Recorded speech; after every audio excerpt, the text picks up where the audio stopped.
been told through the last 3 years how to simplify the terrorist events of September 11, 2001.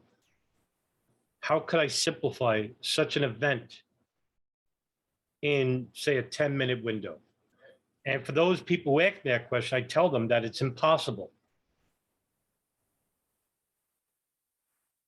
To get a better understanding of how the events of September 11, 2001 happened, you have to go backwards in order to understand how to go forwards, or understand how, what happened going forwards.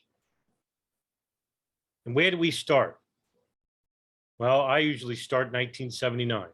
I mean, people could go back even further. I know I could, but you end up risking losing the person because that's a lot of studying about a number of different areas, such as the intelligence agencies, Arab fundamentalism, the understanding of Middle East culture, foreign policy relating to Israel, Saudi Arabia, and the United States, and other areas as well. So the complexity involved with September 11, 2001 is completely misunderstood. And to try and condense an event in history that is still having a ripple effect to the current day is basically impossible to do. Now, we have a lot of 9/11 truth advocates, but we have an equal amount, or probably even a greater amount of people who are just 9/11 advocates. And the reason why I take out truth is because I don't consider people like Richard Gage, Barbara Honegger, Jason Burmis, Christopher Bolin, Rebecca Roth, Citizens Investigation Team, Pause for 9/11 Truth, and dozens of others, Alex Jones, Jim Fetzer, Terry Mason, Judy Wood. I don't consider them truthers. They're liars. All of them are. And the reason why they do certain things and espouse certain things is either through benefit, financial benefit, staying relevant in the movement, or maybe they're just entirely disinforming the public on purpose. And I think that's very, very few people that do that on purpose. A lot of these people are basically misinformed. And so to try and understand the events of September 11, 2001, you would have to understand a number of different issues. Now, you know, I'm in a current email with a lot of these 9/11 truth advocates. And a lot of these people are basically advocates. These people don't believe in planes or hijackers. They believe in drones, military planes made to look like American Airlines and United Airlines planes. You know, I'm not dealing with the very sane bunch here. They want 9/11 simplified. They'll talk about the controlled demolitions of 1, 2, and 7 and stay there. When they talk about Arabs, they talk about patsies. And a lot of these people claim to be pro-Palestinian. They wouldn't know the first thing about the Israel-Palestine issue or anything. They just, you know, hate the country of Israel. Or, you know, when you have a lot of debunkers, they hate, you know, the Arabs, Islam itself. I don't consider myself a truther or a debunker. I'm a 9/11 researcher, and that's it. I don't belong to groups. So a lot of these people basically want 9/11 to be simplified. And they'll talk about the most mundane, boring things. Writing 9/11 is an inside job on their shoe, for example, or putting stickers on bathroom stalls. I mean, this is not advocacy. This is degeneracy. This is the best you got. Well, then you're a failure 21 years later. You're still begging for a grand jury. You're not even in court. What's your backup plan? What happens if you don't get that grand jury to be impaneled? Are you going to say, hey, wait a minute, maybe we did something wrong and we could go about it a different way in the future? Or are you just going to basically go back to the default position that you usually do and say, hey, see, the federal government doesn't want to hear the truth? Well, when they see that Barbara Honegger and Richard Gage and Jane Clark are on the board committees of the Lawyers Committee, what do you think is going to happen? These are people that don't believe in hijacked planes, or that the Saudis are patsies, and that the Zio-Nazis that Barbara Honegger likes to say are in control of the government. My God. and this is embarrassing at this point. They're not going to be talking about the CIA intentionally withholding information from the FBI that could have prevented part of the 9/11 attacks. Hey, by the way, we got some names there. One of them in particular is Tom Wilshire, who was the deputy chief of Alex Station, which was the bin Laden issue station. And when two al-Qaeda operatives who were involved at some level with the USS Cole bombing, and that they were fighting in the Balkans with al-Qaeda in the Balkans with Ibn Khattab, the Chechen Muslim leader of al-Qaeda, hey, maybe that's something we could go into. And when they were coming to the United States, the CIA, under the direction of the deputy chief of Alex Station, Tom Wilshire, intentionally withheld this information from being shared with the FBI, even though you had FBI agents tasked at bin Laden issue station like Mark Rossini and Doug Miller, who were trying to warn their superiors about these two guys entering the United States. The CIA wouldn't let them. And then the CIA basically lied about it and said, yeah, we gave them the information. Hey, wait a minute. That's pretty much perjury, right? I mean, that's a crime. Why isn't that being talked about in 9/11 Truth Movement? Well, I could tell you why. It's because these people don't believe in hijackers. They don't believe in Arab fundamentalists. So in other words, if there's no Arab fundamentalists inside the United States, the CIA operation tasked to detailing these people, well, they don't exist either because, well, who are they detailing? Who are they monitoring? I mean, there's so much at the stake here. I mean, there's so much you could go with. Like, for example, at the Joint House Inquiry, when Carl Levin talked to the DCI of the Central Intelligence Agency, George Tenet, about why he didn't share that information with the FBI. Now we have a meeting in the year 2002 in New York City. And this is a meeting of a CIA analyst and FBI officials from the New York field office, which was the office investigating the Cole bombing and the FBI headquarters, including the FBI analyst on detail to the counterterrorist center at the CIA. The FBI agents on the Cole bombing pressed the CIA at that meeting for information regarding Midhar and the Malaysia meeting, but the CIA representative denied them that information.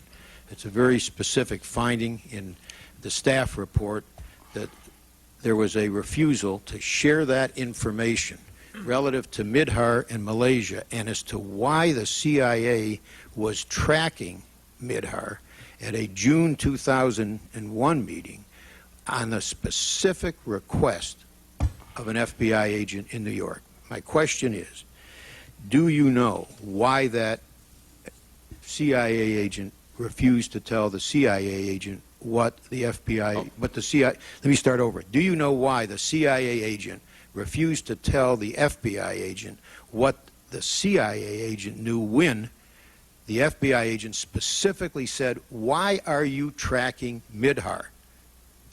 We have, we're going to have a disagreement on the facts here. And here are the facts as I understand them. There were 3 people who left New York to go to Washington to go to New York that day. It was an FBI analyst from FBI headquarters, an FBI analyst from our counterterrorism center, and our analyst. They went up to discuss the Cole investigation.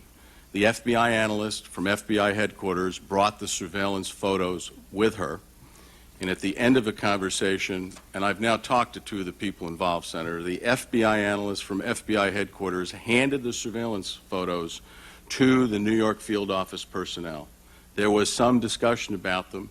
Indeed, they were talking about different people. Midhar was not who they were talking about in this meeting. When I asked our person at this meeting as to whether he was specifically asked about Midhar and Hazmi, he has no recollection of the subject ever being directed to him or ever coming up. So there's a factual issue here, and I've only talked to 2 of the people involved. Let me read you the staff report. The CIA analyst who attended the New York meeting acknowledged to the Joint Inquiry staff that he had seen the information regarding al-Midhar's U.S. visa and al-Hazmi's traveled to the United States, but he stated that he would not share information outside of the CIA unless he had authority to do so. That's what he told our staff. Do you disagree with that? Sir, I've talked to him as well. Do you disagree that he said that to our staff? Well, no, I don't disagree. He said it to your staff. I'm telling you what Did he told tell me. you something differently? Yes, sir. He Okay. gave me a different So perspective. he told on the you and he told our staff something differently. Well, Okay. but I think it's important, sir. Yeah, just- but our time is limited, so let me just keep going. That's the answer. He told you something differently from what he told our staff. Mr. Mueller, Director Mueller, at that June 11th meeting, did the FBI know that Midhar and Hazmi were at the January 2000 meeting of al-Qaeda operatives in Malaysia? I don't believe they did. So we still don't know in June of 2001 what the CIA has known for 15 months. Well, that's 2003, okay? You would think that at this time, 19 years later, the 9/11 truth movement is all over this. In fact, they used to be under the direction of people like John Gold and the 9/11 steering committee and Kyle Hentz of the co-founder of 9/11 Citizens Watch with the late John Judge.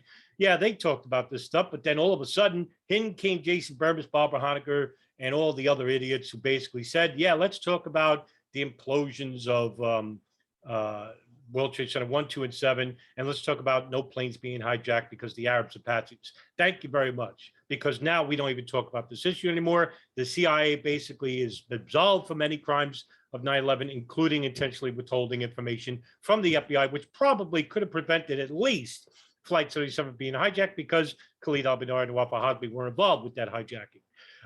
But no, I mean, you want to talk about, nuclear weapons underneath the World Trade Center. You want to talk about CGI holograms. You want to talk about Dov Zakheim controlling the planes like an Atari joystick in the basement levels of the Pentagon. You want to talk about all these stupid, ridiculous theories, but you ain't going to be talking about the real crimes of 9/11, which basically I just played one, where George Tenet, the director of the CIA, basically lied and basically said that he never told his CIA case officer, who, by the way, his name is Clark Shannon, who went to New York, basically went to Washington, D.C., and met with people like Steve Bongart, Dina Corsi, and talked about who these people are in the photographs. Meanwhile, the people in the photographs were photographed by Malaysian authorities, sent to the CIA, and they were Khalid al-Mihdhar and Wafa Hadmi at the Malaysia Summit meeting in January 2000.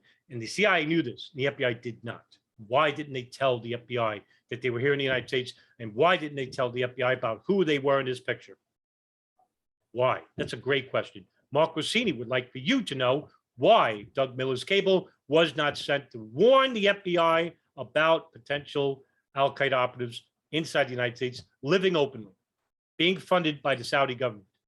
And on the other end, you have the Israelis using movie front companies and the art student ring to basically monitor people who are involved with the hijackings of Flight 11 and 175 and 93. Now, we're not going to be talking about any of this because according to 9/11 advocates who have hijacked the truth movement, they don't want you to be talking about this because they don't believe in hijackers at all. They don't believe in hijacked planes. Oh, they may believe in hijacked planes, but they were plane swapped and they couldn't tell you by who, and they couldn't tell you where they crashed, and they couldn't tell you what happened. Therefore, there is no crime. And all the evidence is planted everywhere in broad daylight in front of everybody, in front of thousands of people. I mean, this is why the truth movement is a failure and it's dead. Because the truth movement allowed for people to hijack your movement, to basically destroy it from within by espousing these fringe conspiracy theories that are based on the imagination. You deserve it. You deserve everything you get. And listen, this is the reason why I hate these people. I don't show my vitriol. I hate these people for what they did. And the continued insults of the victims of September 11, 2001 continue. And you support these people. You, Jean Laratonda, you, Sandra Gelmi, you support these people when you open up your 9/11 war room and you entertain people like Richard Gage, who interviews these crackpots. It's just embarrassing, okay? Don't call yourself a truther because you're not at this point. You're an advocate. You're an advocate for fantasy. You're an advocate for fringe conspiracies and falsehoods. You support these people. You defend these people. And then you get mad at me because I critique them, because I'm rude to these people. Go tell the victims' families of Flight 77 or 93 or 11 and 175 that, hey, by the way, we defend people who don't believe that any of your loved ones died where they died. Yeah. Try telling that to Alex Jones and Jim Fetzer, because they tried doing that with Sandy Hook, and look what happened to them. Maybe that's what should happen to people like Barbara Honegger, who continue to espouse these falsehoods and defame the victims' families on board these hijacked flights. Maybe that's something to consider. It's just disgusting. And people like myself and Nelson Martins and Ryan Dawson and John Gold and Robbie Martin, Ray Nowolski and others, who basically tried to purport and give the public information, pertinent information, tangible evidence and information. They're so few and far between, but there's so many of these fringe conspiracy theorists that it makes it hard for people like us to overcome their disinformation.